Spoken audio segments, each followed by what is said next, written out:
Saudara-saudara, para pembelajar masih di modul yang ke-14 tentang model permukaan. Kita sudah bicara mengenai alur keseluruhan, kemudian kita masuk ke yang detail, ke data, kemudian dari data ini menjadi tin, ya. Tapi kita tidak puas dengan tin ini karena sulit, ya.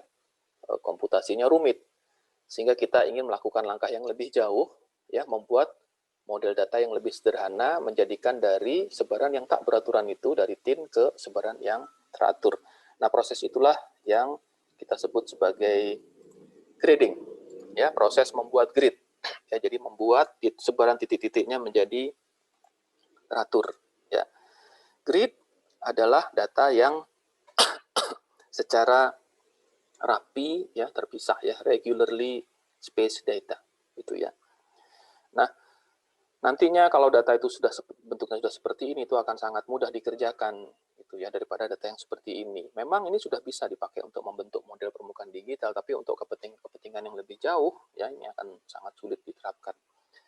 Nah, itulah maka proses grading ini dilakukan dengan interpolasi. Ya, jadi kalau kita sudah mempunyai satu elemen dari triangular irregular network ini, misalnya A, B, C, ini adalah satu keping elemen segitiga yang berada di dalam model permukaan digital kita dari tin itu, maka kita bisa menentukan titik yang pertama yang berada dalam grid yang teratur itu, yaitu misalnya P.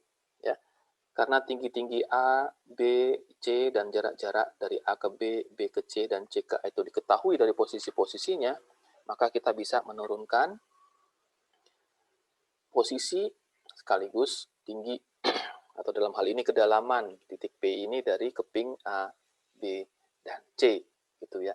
Nah, jika setiap titik di dalam grid yang reguler ini bisa kita turunkan dari kepingan-kepingan segitiga itu, maka kita akan bisa mengubah data yang tadinya A, B, C, dan seterusnya ini menjadi P, Q, R, S, dan seterusnya yang berada dalam grid yang lebih teratur, gitu ya. Nah, ini adalah proses melakukan pengambilan sampel ulang atau resampling dari grid yang tak beraturan menjadi grid yang lebih beraturan. Nah, dengan grid yang seperti ini kita juga bisa membuat konstruksi model elevasi digitalnya, gitu ya. Dan ini bisa dilakukan dengan lebih cepat sekurang-kurangnya karena gridnya teratur, jadi algoritma komputasinya juga akan lebih sederhana.